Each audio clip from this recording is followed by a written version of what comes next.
गायत्री महामंत्र एक बार मेरे साथ दोहराओ। ओम भूर्भुवः स्वः तत्सवितुर्वरेण्यं भर्गो देवस्य धीमहि धियो यो नः प्रचोदयात्।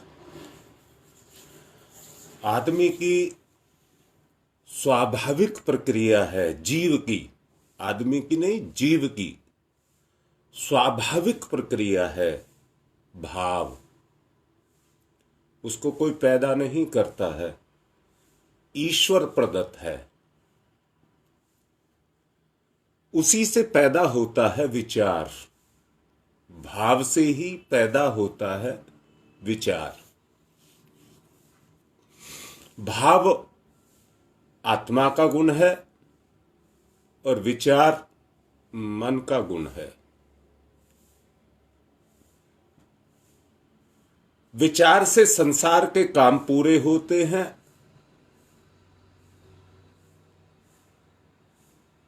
और भाव से आत्मा परमात्मा के साथ जुड़ती है। एक शब्द है, उसको कहते हैं प्रतिभा।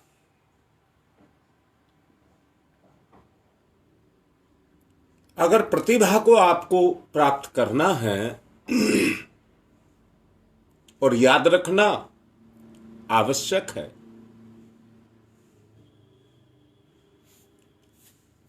तो उसके लिए आपको विचारों की उत्कृष्टता, पुण्य परमार्थता और कष्ट सहने की क्षमता, इन तीनों को जागृत करना होगा। लाभ, हां, इसका जो लाभ आपको मिलेगा, जितनी भी सांसारिक समृद्धि है, भौतिक समृद्धि है, या जिसको वैभव कहते हैं, वो प्रतिभा के आधार पर ही मिलता है।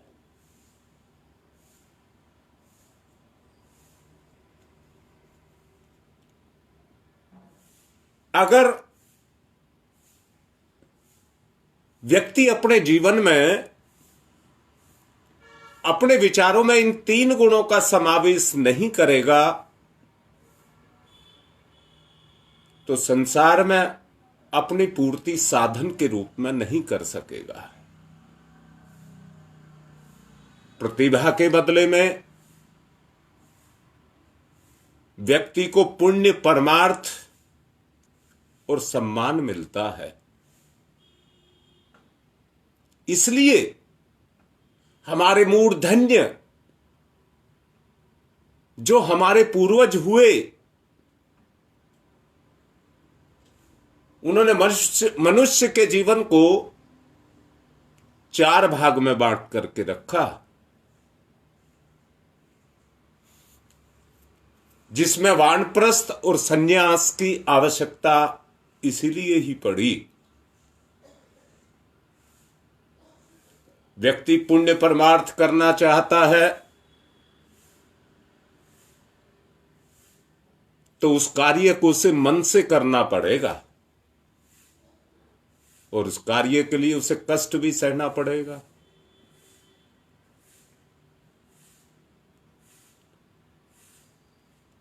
तप जिसको कहते हैं, जैसे दूसरी चीजों को निखार लाया जाता है, ऐसे ही विचार में जो निखार आता है वो हमारे तप से आता है।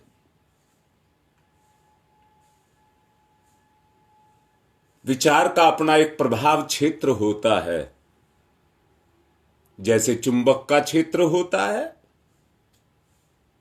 जैसे बिजली का क्षेत्र होता है, वैसे ही विचार का भी अपना एक क्षेत्र होता है जो दिखाई नहीं देता है। जितने भी महापुरुष होते हैं उसकी महानता के पीछे उनके विचारों की ही महानता होती है, और उसका प्रभाव क्षेत्र इतना प्रबल होता है, शेर उस क्षेत्र में अपनी हिंसा को और बकरी अपनी कायरता को छोड़ देते हैं।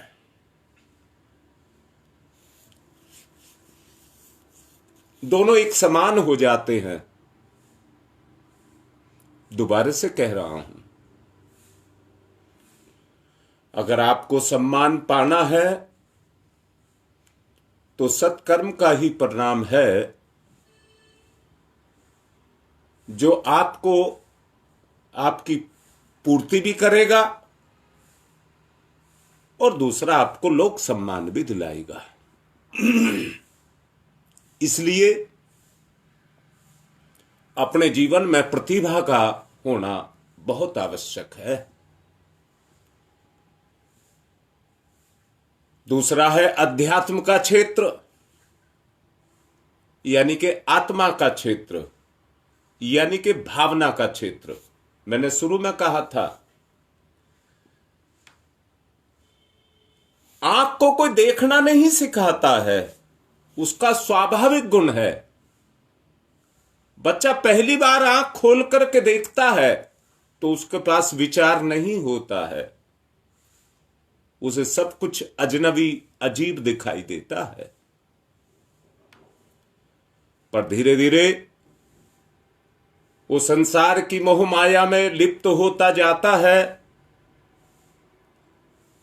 फिर उसे हर चीज में अपना स्वार्थ, जो उसको चाहिए, जो उसको स्वयं को चाहिए, उसे विचार से लेता रहता है, विचार से लेता रहता है।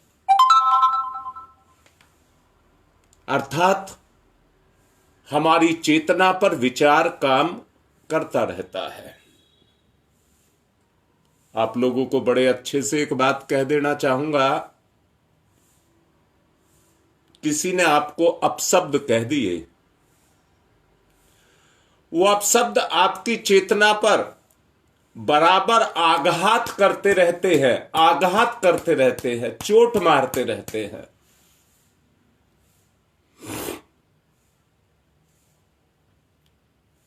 और चोट मारने के कारण व्यक्ति उनको त्रास के रूप में सहता रहता है,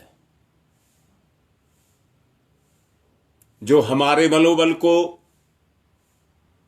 निरंतर कमजोर करते चले जाते हैं। वो आघात हमारे मनोबल को निरंतर कमजोर करते हुए चले जाते हैं।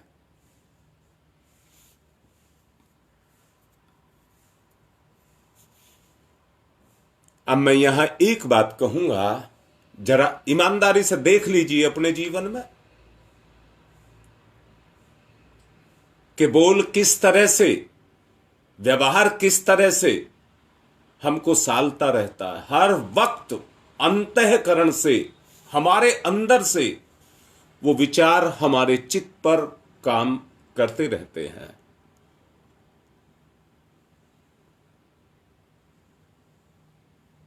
मैंने एक बात देखा है, जिस तरह से विचारों जुड़े हुए कर्मों को भाग्य कहते हैं, ऐसे ही इन कर्मों में जो पुण्य परमार्थ होते हैं,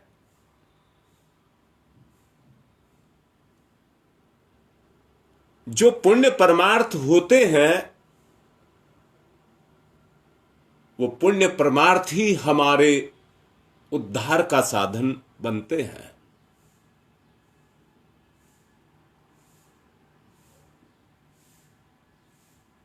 आध्यात्मिक रास्ते पर चलाने के लिए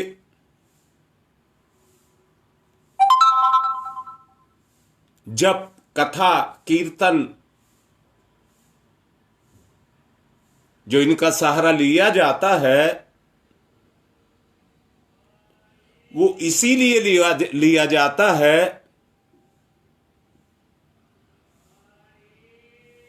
शाबाश बेटा, मैंने कल भी संकेत दिए थे। परिवर्तन की बात जो बेटा नरेश लिख रहा है, विचार ही परिवर्तन का रास्ता है। अपनी कमजोरियां जैसे जैसे हटने लग जाती हैं, वैसे ही जीवन के अंदर दृढ़ता आने लग जाती है। जीवन जीना एक कला है। जीवन जीना एक कला है। जैसे अभिनय करने वाला रंगमंच पर अपने अभिनय को करता है, ऐसे ही जीवन जीने भी एक कला है। व्यक्ति जीवन को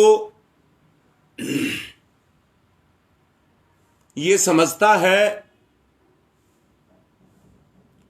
कि जितना धन दौलत मेरे पास होगा, उतना ही जीवन को मैं अच्छे से जी पाऊंगा। इसलिए अपने जीवन में व्यक्ति अपने लिए धन दौलत सुख के साधन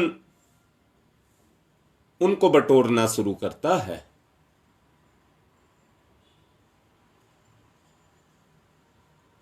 परंतु सच्चाई से एक बात को अगर देखा जाए, एक ही माता पिता के दो बेटे हों,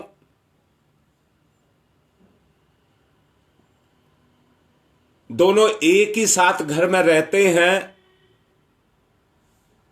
एक ही चूल्हे पर बने हुए भोजन को करते हैं, एक ही साधन सुविधाएं उनके पास हैं, उनका परिवार भी एक है और संपत्ति भी एक ही है। एक बच्चा उस संपत्ति में सुखी है और दूसरा बच्चा उसी में दुखी है।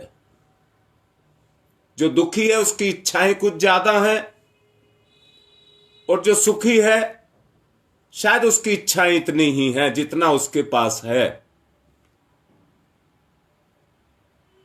बहुत उच्च स्तर का है तो उसको भी वो अधिक ही मानता है, कम नहीं मानता।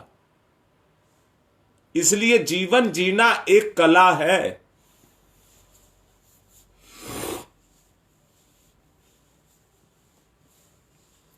धन साधन का होना, सुख सुविधाओं का होना भौतिक सहयोग है,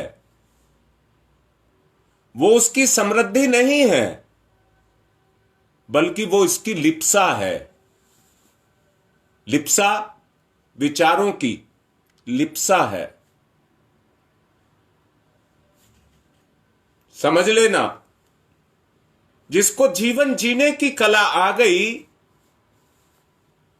वो भोग और विलास में नहीं लगेगा, आहार विहार में नहीं लगेगा, बल्कि अपनी खूबियों को जागृत करेगा, अच्छाइयों को, गुणों को जागृत करेगा और समाज के उद्धार के लिए, व्यक्ति के व्यक्तित्व के निर्माण के लिए उसको खर्च करेगा, उसको खर्च करेगा। फिर से कह रहा हूं, पुण्य परमार्थ का अपना जीवन है। उन व्यक्तियों को देखिए जो पुण्य परमार्थ में लगे हुए हैं।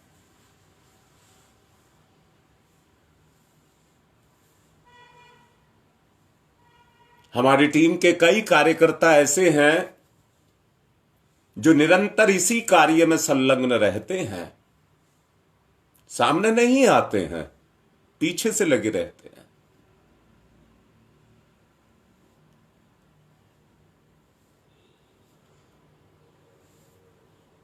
कल मुझे साहिबाबाद से प्रमोद त्यागी जी का फोन आया।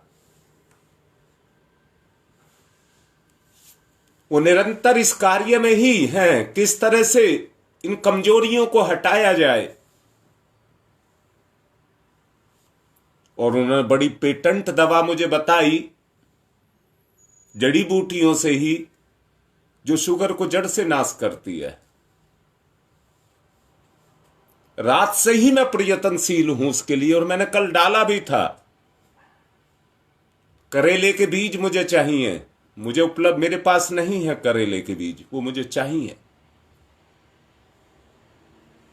अगर यही भावना सबकी, आप सबकी यही भावना इसमें लग गई कि हम क्या करें, हम क्या करें। सबको मौका है इस समय करने का, पुण्य परमार्थ का। अभी नरेश लिख रहा था जीवन बदल रहा है, फिर से सब समझा रहा हूं। जैसे भौतिक संपत्तियों के लिए प्रतिभा की आवश्यकता होती है, आत्मिक उन्नति के लिए जागरूकता की आवश्यकता होती है। जीवन के उद्धार के लिए मैंने 3 बात बहुत पहले बताई थी। 1-1.5 महीना हो गया होगा जब मैंने उसको बताया था। मुझे डेट भी शायद याद है, 15 नवंबर के आसपास मैंने बताया था, 15 नवंबर के आसपास बताया था।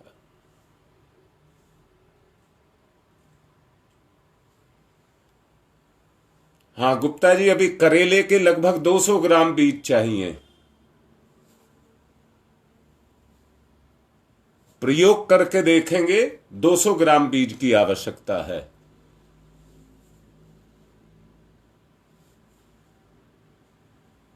मैंने आत्मिक प्रगति की बात आपसे कर रहा था, और उस आत्मिक प्रगति के लिए मैंने 3 चीज बताई थी।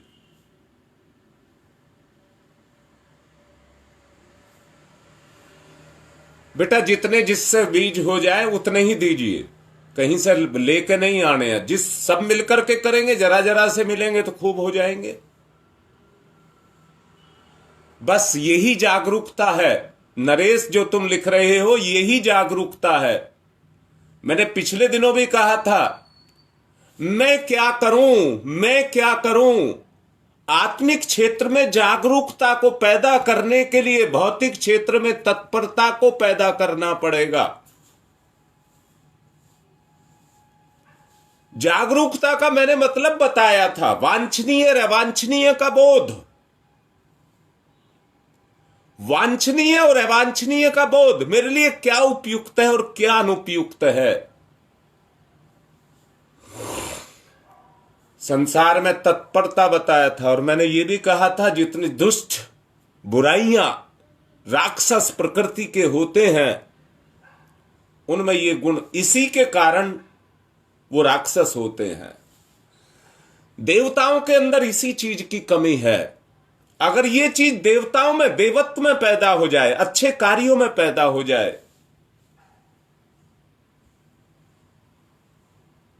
तो क्या हो जाएगा? देवता सोए हुए जागरूक हो जाएंगे। देवत्व जब सोता है तभी असुरता क्रियाशील होती है। उजाला जब चला जाता है तो अंधेरा तभी क्रियाशील होता है। इसलिए कम से कम आप लोग जो रोज लाइव पर रहते हैं,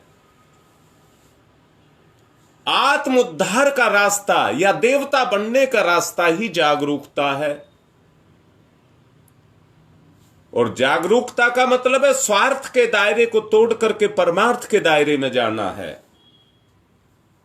बहुत पहले से ही आपको कहा जा रहा है, यह संगठन पैसे के आधार पर नहीं, सहयोग के आधार पर काम कर रहा है।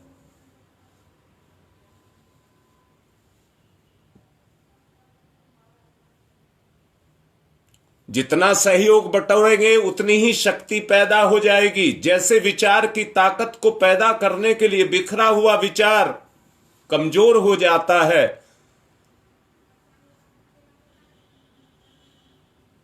यही सांस है। जब मुंह खोलकर नाक से छोड़ते रहते हैं तो पता नहीं लगता, और जब छोटा सा मुंह बना करके फूंक मारते हैं तो कितनी ताकत निकाल करके लेकर के आता है।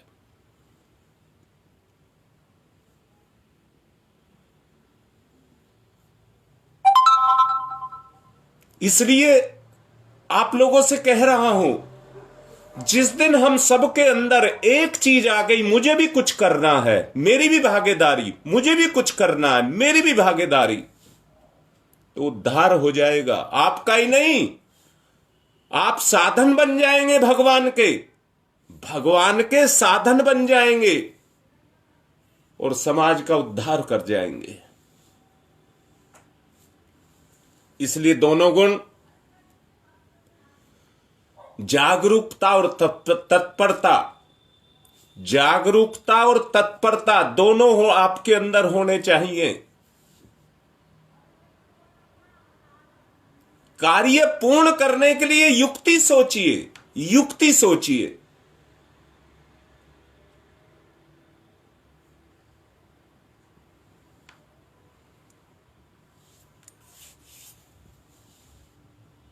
बेटा नरेश, अगर तुम्हारे पास बीज हैं तो नेहरू विहार पहुंचा दीजिए योगेश के पास में, और योगेश जहां से मेरे पास आएंगे, योगेश को पता है, वो वहां दे दें। मेरे पास आज ही आ जाएंगे 10-11 बजे तक। इसलिए युक्ति सोचिए किस तरह से काम को पूर्ण किया जाए।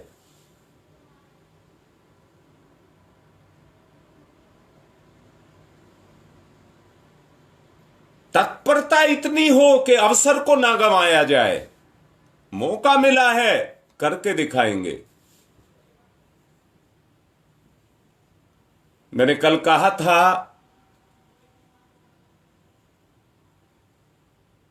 कुछ व्यक्ति ऐसे होते हैं जो अधीर होते हैं, जो धैर्य को खोए हुए होते हैं, उनको अधीर कहते हैं।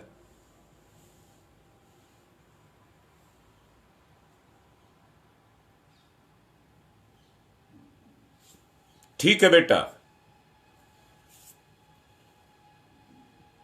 फिर से कह रहा हूं, हमें अधीर नहीं होना। अधीर की बात मैंने समझाई थी। बच्चे खेल खेल में बाग लगाते हैं, आम की गुठली बोते हैं, पर घंटे 2 घंटे बाद पानी दे करके रेत में से उखाड़ करके फिर देखते हैं कि निकला कि नहीं निकला अंकुर। हमको अधीर नहीं होना है, धैर्यवान होना है।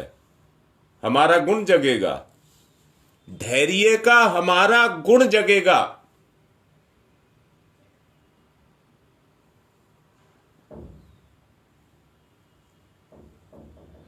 अभियान छेड़ना है, बुराई को मार भगाना है, अभियान छेड़ना है, युद्ध छेड़ना है, स्वार्थ को मार करके भगाना है।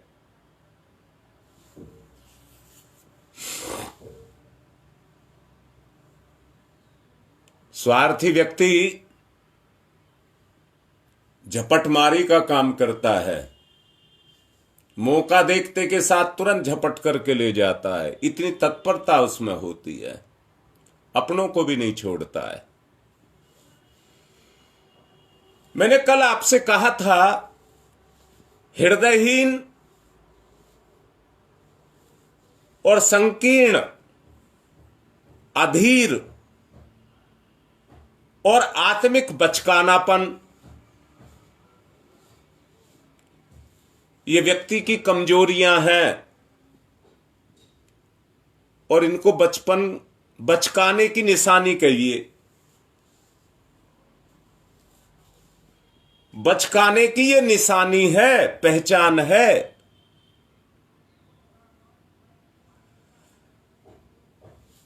आपके अंदर जितना ठोसपन आता चला जाएगा, विचार करूं तो ऐसा विचार करूं जिसे कोई काट ही ना पाए, और कटने का भी नंबर आए तो इतने अहंकारी नहीं, इतने दृढ़ संकल्पी बनेंगे। गर्दन कट जाए पर सत्य को नहीं कटने देंगे। परंतु जिद्दी व्यक्ति ऐसे भी होते हैं जो अपनी बात मनवाने के लिए झूठ को भी सत्य का आधार बनाते हैं। आत्मा को नहीं झुकने देंगे, आत्मा को नहीं झुकने देंगे, मन का सहारा नहीं लेंगे। मन का सहारा केवल संसारिक कर्म करने के लिए लेंगे। मैंने सबसे पहले बताया था, आंख में जैसे दृष्टि है, कान में जैसे श्रवण शक्ति है, जीभ में जैसे बोलने की शक्ति और चखने की शक्ति है, त्वचा में गर्मी सर्दी को महसूस करने की शक्ति है।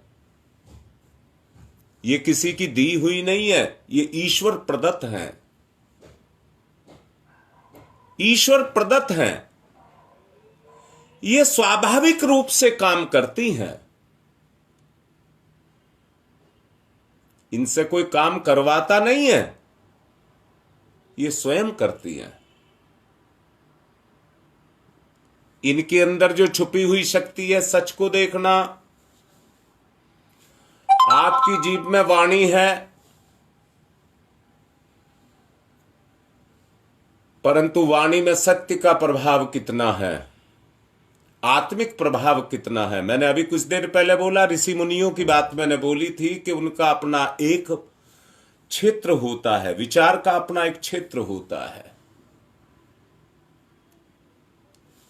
आपकी दृष्टि में कितनी सत्यता है आप नहीं जानते। क्या झूठ है, क्या गलत है। हर आदमी को सब पता है, परंतु जितना प्रकट है उतना दिखाई देता है, जो छुपा हुआ है वो दिख नहीं रहा है। जो दिख रहा है वो कितना, पर जो छुपा हुआ है वो कितना है। तोल करके देखना, सोच करके देखना। अंड बंड देखोगे तो मन मस्तिष्क पर बोझ रखोगे। मन और मस्तिष्क पर बोझ रहेगा अगर अंड बंड देखोगे तो।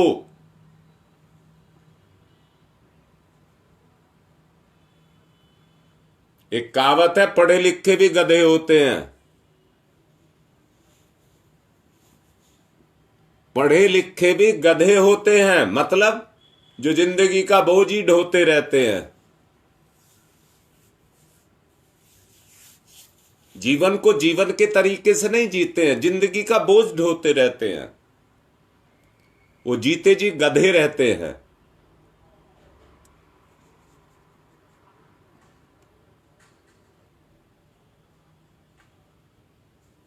बहुत अच्छे से ये कहूंगा, मैंने कहा आंख देखती है, कान सुनता है,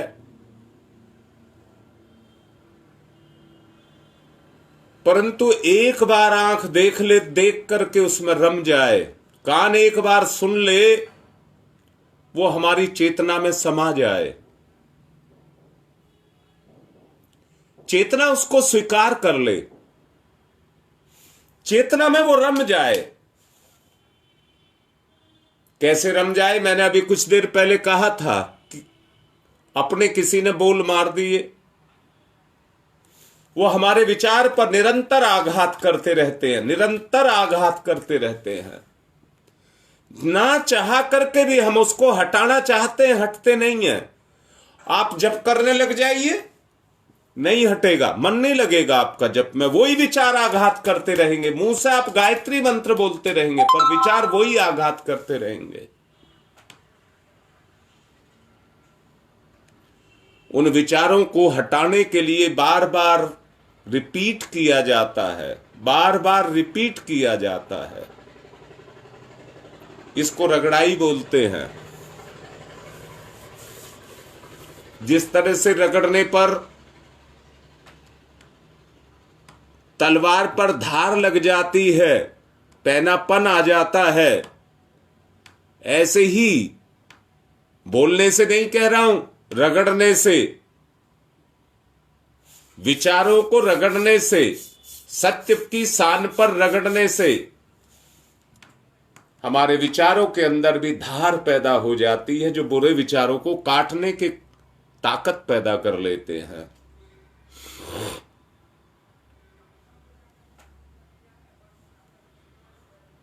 परंतु विचार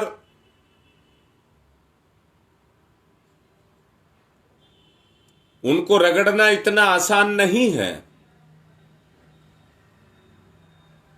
सत्य के तप में जो गुप्त अनुष्ठान शुरू कराया है, सत्य के तप में अपने विचारों को तपाना होगा और अपनी जिंदगी में व्यवहार के रूप में उनको निकाल करके रगड़ना होगा।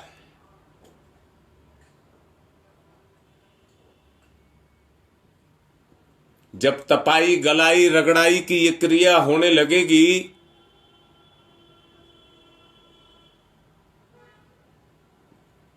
मुझे तो कुछ इस तरह का लगता है जैसे भौतिक संसार में हम मोहमाया काम करती है, ऐसे ही आत्मिक क्षेत्र में भावना काम करती है।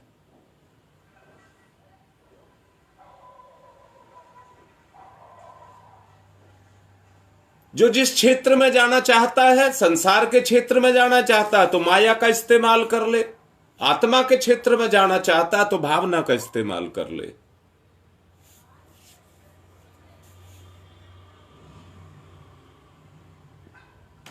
भावना का इस्तेमाल करते हैं तो आत्मा का स्तर ऊंचा उठाती है। उसके लिए जागरूकता बहुत जरूरी है। प्रतिभा को संपन्न बनने के लिए साधन सामग्रियां ज्यादा जरूरी हैं, पर साथ में प्रतिभा शब्द भी लगाया है, मोहमाया नहीं लगाया है।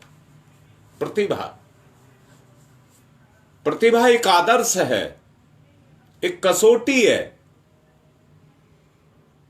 जिस पर कस करके आप अपने कर्म को करते हैं।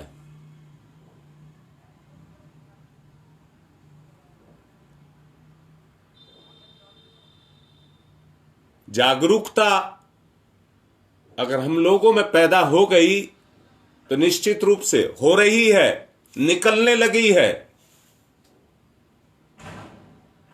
कुछ बच्चे स्पष्ट बोलने लगे हैं। कल समझाया भी था, कल समझाया था, परसों समझाया था। अति भावुकता को मना किया था।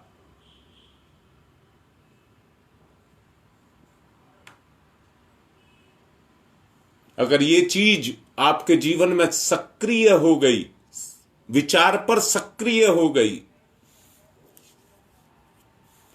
तो हम सबका उद्धार बहुत दूर नहीं है।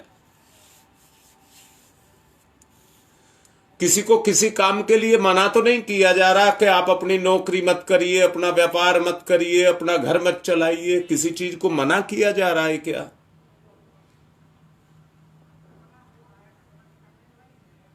परंतु कुछ आदर्शों को हमें अपने जीवन में उतारना पड़ेगा।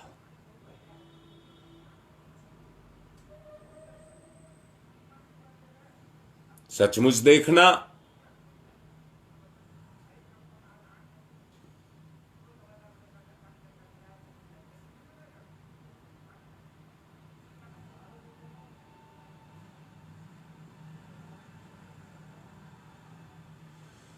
सचमुच देखना।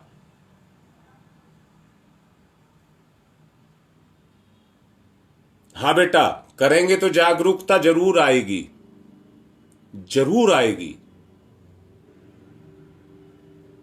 कोई नहीं रोक सकेगा, जरूर आएगी। थोड़ा सा लेट तो शुरू हुआ था, परंतु समय पर ही पूर्ण कर रहा हूं और निवेदन कर रहा हूं कि करें। जो समझाया है उसको जीवन में, व्यवहारिक जीवन में उतारें। आज की बात को यहीं पर विराम दे रहा हूं और बड़ा ही उम्मीद है मेरी, आज बात करेंगे जैथरा। कल हम जैथरा जाएंगे तो प्रोग्राम हम बस में से देंगे। रास्ते में थोड़ी दिक्कतें होती हैं, परंतु प्रोग्राम नहीं छोड़ेंगे। कुछ भी हो जाए, जब तक शरीर में जान है नहीं छोड़ा जाएगा, वो आपको मिलता रहेगा। वहां भी रहेंगे जब निश्चित जगह से अलग चले जाते हैं, स्थान परिवर्तन का भी प्रभाव पड़ता है। वहां जिस परिवेश में रहते हैं, किस तरह का वहां वातावरण मिलता है, उसका भी अंतर आता है। इसलिए आप लोग सहयोग करना, परिवर्तन निश्चित रूप से आएगा। आज की बात को यहीं संपन्न कर रहा हूं। ओम शांति ही शांति ही शांति।